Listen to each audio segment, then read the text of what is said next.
I wake to the soft glow of morning light slipping past lace curtains, warm patterns drifting across polished mahogany walls.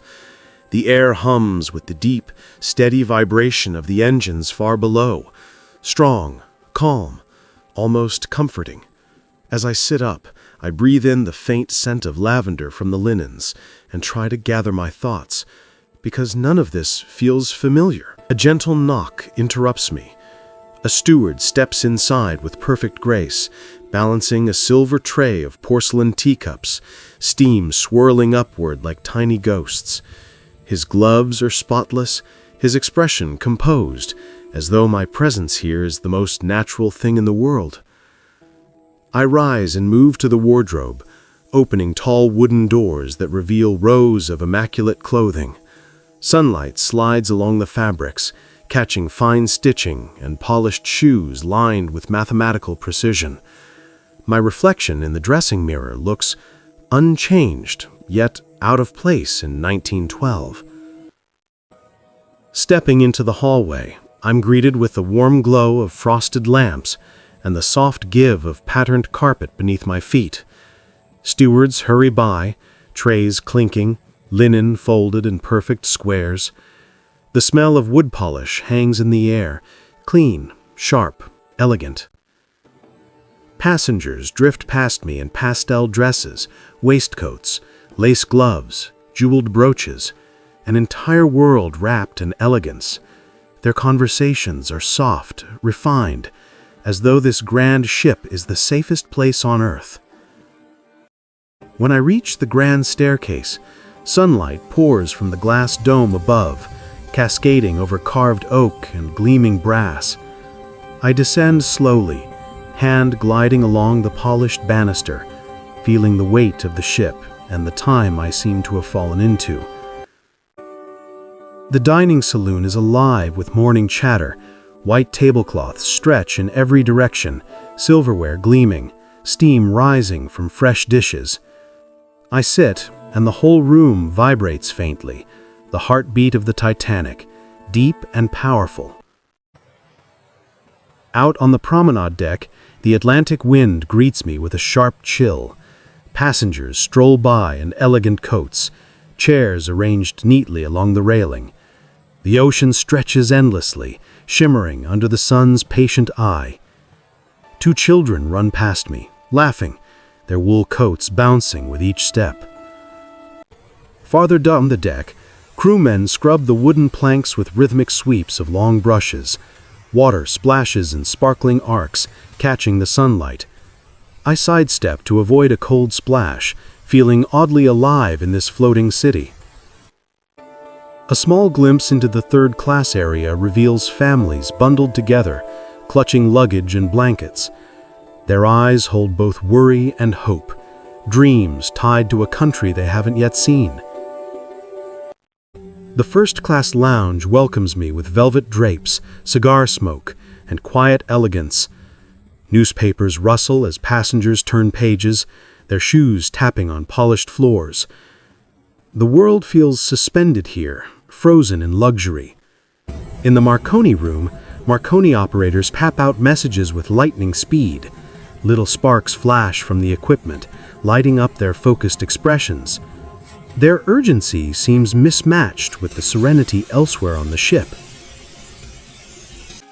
Warm steam billows from the Turkish bath entrance, carrying the scent of eucalyptus. It hubs me like a soft cloud as I pass. Not far away, the smoking room glows in amber light as men murmur over cigars, their smoke drifting through stained glass reflections. A pianist practices alone in a quiet room, the melody flowing like water over ivory keys. Afternoon light kisses the piano lid, reflecting off its polished surface. I watch her hands move with practiced elegance, the notes trembling through the room. Later, I find myself in Café Parisien, surrounded by wicker chairs and sunlight flooding through tall windows. Pastries, tea, fresh flowers, everything feels soft, warm, alive. Outside, the ocean races by, a blur of blue and silver. A small crowd gathers around the day's posted run, Titanic's proud speed printed in neat ink. People murmur with admiration while fingers trace the numbers. Pride radiates from the polished board. But in the boiler room, pride takes a different form, one of fire, sweat, and roaring furnaces. Stokers feed coal into blazing mouths of heat, steam swirling around them like living fog. The metal floor trembles beneath the relentless power of the ship. Back on deck, the afternoon sun stretches long golden lines across the planks. People read, relax, enjoy the calm. The ocean glimmers like scattered diamonds. It feels peaceful, impossibly peaceful. Near the officers, I overhear a mention of ice warnings. Their tone is calm, almost casual, as a thin stack of wireless messages flutters in the breeze. No one else seems concerned. Inside the palm court, colored light pours through stained glass panels, painting tables with soft rainbows. Teacups clink, palm leaves sway gently. Everything feels soft, warm, alive, untouched by worry. As evening approaches, I dress in my cabin, adjusting buttons and fabrics while the ship rocks gently. Hanging clothes sway behind me as brass fixtures glow with golden warmth.